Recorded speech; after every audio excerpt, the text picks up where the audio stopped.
আজকে আমরা শিখব কিভাবে শেপ বানাতে হয়। তো এখানে আমরা দেখতে পাচ্ছি প্রায় 5 ধরনের শেপ কিন্তু আমরা দেখতে পাচ্ছি। এখন এই শেপগুলো আসলে কীভাবে বানায়, এই জন্য আমরা যে টুলসের সাহায্যে কাজ করবো সেটার নাম হচ্ছে রেক্টেঙ্গেল টুল। আমরা যে এই জায়গায় দেখতে পাচ্ছি এইরকম সদৃশ যে রেক্টেঙ্গেল টুলটা, এখানে এই রেক্টেঙ্গেল টুল রেখে যদি আমরা মাউসটা রেখে যদি ডান পাশে ক্লিক করি, সেখানে আমরা অনেক ধরনের শেপ বানানোর মাধ্যম পাচ্ছি। একটা হচ্ছে রেক্টেঙ্গেলের, একটা হচ্ছে রাউন্ডেড, মানে হালকা একটু কর্নারগুলো গোল থাকবে, আর একটা হচ্ছে এলিপ্স টুল, মানে একটু দেখলে বোঝা যেতেছে কেমন। এগুলোর সাথে কিন্তু আমরা এই যে এগুলোর সাথে মিল পাচ্ছি। এটা হচ্ছে রেক্টেঙ্গেল দ্বারা এই প্রথম এটা আমরা বানিয়েছি, তারপর রাউন্ডেড দ্বারা এই মানে শেপটা বানিয়েছি, তারপরে এলিপ্স টুল দ্বারা আমরা এটা বানিয়েছি, এই যে একদম গোল যেটা, আর পলিগন টুলস দ্বারা আমরা এটা বানিয়েছি, আর স্টার টুল দ্বারা এটা বানিয়েছি।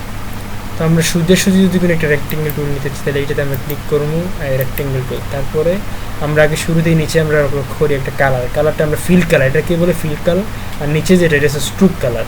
ফিল হচ্ছে কি ফুল মাঝখান ফুল মানে শেপটা ভরাট থাকবে, আর একটা হচ্ছে যদি এটা আমরা যদি দিতে চাইলে যে কোনো কালার আমরা ডবল ক্লিক করে আমরা দিতে পারবো। একটা কালার নীল কালার দিলাম, হ্যাঁ।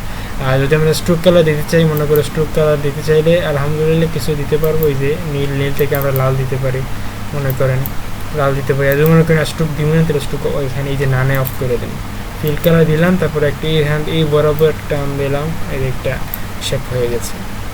আর যদি আমি চাই যে আমি ফিল কালার অফ করে স্ট্রোক দিতে চাই, ফিল কালার অফ করে দিলাম, এই দিকে নামে স্ট্রোকটা উপরে এনে তারপরে আমরা স্ট্রোকটা একটা কালার দিয়ে দিলাম।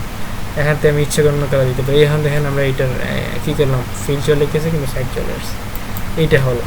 এখন যদি আমি এরকম একটা শেপ আঁকছি, তাহলে কেমন দেখে, এইটাতে রেক্টেঙ্গেল গিয়ে আমি ডান পাশে ক্লিক করবো, তারপর রাউন্ডেডে ক্লিক করবো, তারপরে আমি ফিল কালার দিলাম, তারপর টান দিলাম একটা হয়ে গেছে হয়েছে আলহামদুলিল্লাহ।